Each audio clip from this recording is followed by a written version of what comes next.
Hi, this is Heidi with Inner Sustainability. There's a story about a Mexican fisherman who was hanging out at the fishing docks. He had just come back from fishing in his little boat and he had some really big tuna fish. And there was an American banker who came down and started admiring the Mexican's fish and said, "Wow, those are great fish. How long did it take you to catch them?" And the Mexican fisherman said, "Well, it didn't take very long." And the banker said, "All right, well, how come you came in already then, if it didn't take so long?"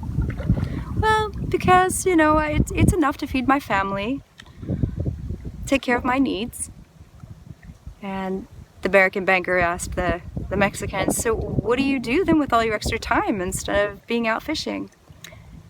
The fisherman said, "Well, I play with my children, and I have a siesta with my wife, and then in the evening I go to town and I play guitar and sing with my friends, my amigos." The banker looked at him and said, "Wow, but if you would go out and work more, you would catch more fish. And if you catch more fish, you could probably sell those fish and have so much money you can get 2 boats. And then you can hire somebody else to take the other boat out. And then finally, you could hire a whole fleet of people to take out those boats and catch the fish for you. And then, instead of selling it secondhand, you can open up your own cannery. And then after that, then you'd have to move to New York to start running your enterprises. And then in about, 10 to 15 years, you could become really, really rich." And the Mexican fisherman looked at him and said, "All right. And then, what would I do?" "Well, then, don't you get it?" said the banker. "Then you would be able to have enough time to move to a little village and play with your children, take a fiesta with your wife, and play your guitar and sing with your friends." So this story has meant a lot to me in my own life. Earlier, when I was into traveling a whole lot, my partner would tease me about we'd get to a little island or we'd get to a place and I'd be, after 2 days, I'd be super restless and I'd be needing to go to the next thing. And it was the same with my work. I had an inner restlessness all the time, the next thing. And for me, success was kind of marked by my level of busyness, how stressed out I was when people would call me. But I also realized that it wasn't bringing me joy or happiness.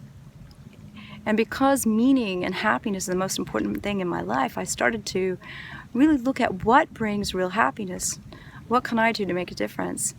And reading or listening to this story about the Mexican farmer and applying it to my own life it's the small things, the noticing of the small things, perhaps not the doing, but the more being.